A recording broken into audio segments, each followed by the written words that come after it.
Hello everyone and welcome to Journey with the Kellers. My name is Amanda Keller and today we are back in the Keller kitchen. So today we are going to be making something from it's called A Taste of Disney Drinks. This is just, look at this cutest little recipe book. Okay, so today's recipe is called Black Forest Hot Cocoa. This is a pretty easy recipe, but I am going to tell you, so you are supposed to make your own like whipped cream to put on top, which for that you would just beat together 3/4 of a cup of heavy whipping cream with 2 tablespoons of sugar until you get stiff peaks, okay?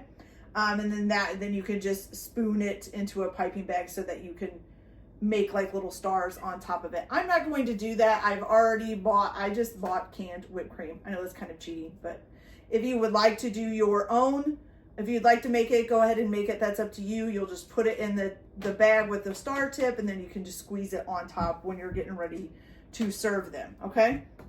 And then you can also sprinkle it with chocolate shavings, which I don't have right now. I could probably make some, but I'm not really that much into that much chocolate on top of my hot cocoa. And then also you're supposed to top it with what they call, what do they call them here? A dark chocolate, I gotta find them. Candied dark cherries, which are here called cocktail cherries.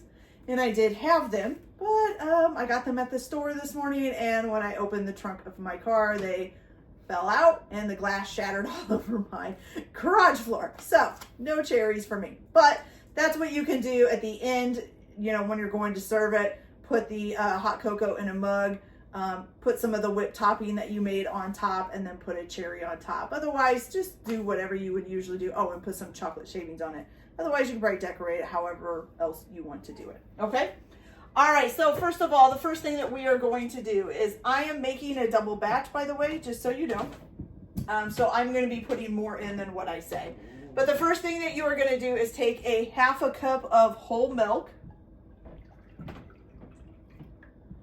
And then also a 1/3 cup, correct? Yes, a 1/3 of a cup of sugar. Where is my 1/3 of a cup? Ah, here it is.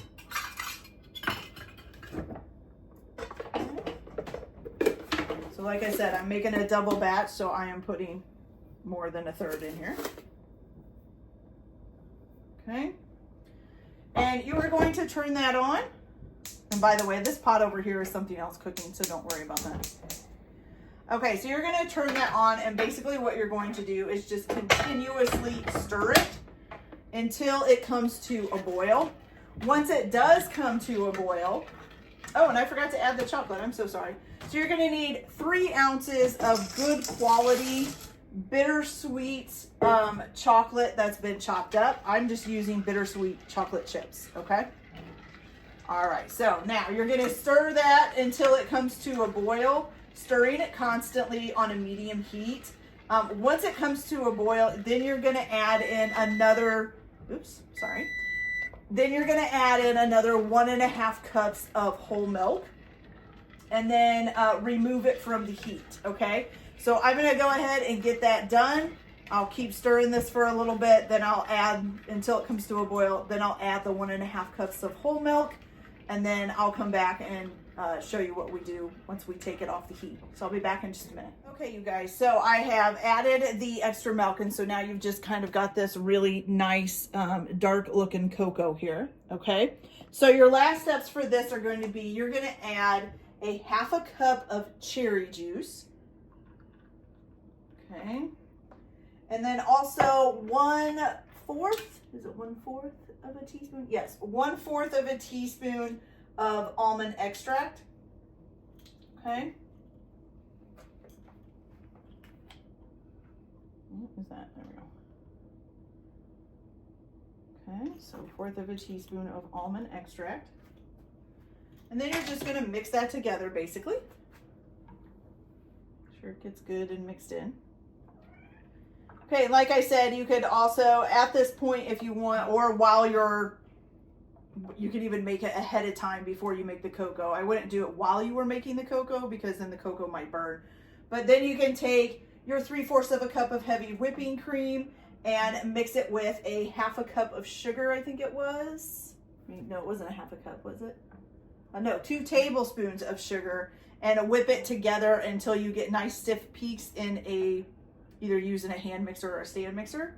And then when you serve this, you can go ahead and put this into a mug, put some ice shavings, put some of the frosting on the top or the whipped cream on the top you can either use a tip or you can probably just dollop it on there, however you want to do it. Put some chocolate shavings on there and then also top it with a cherry. Now the reason why I'm not doing that right now is because, one, I'm not ready to serve this yet, so I don't want it to get cold. I'm actually going to put a lid on this and wait. But we are going to try it. To me, it seems like there's like little chocolate chunks. I'm not sure if you guys can see this real well, but there's like little chocolate chunks in there that to me don't quite look melted all the way, but let's try it. It's a little tiny spoon. Ooh.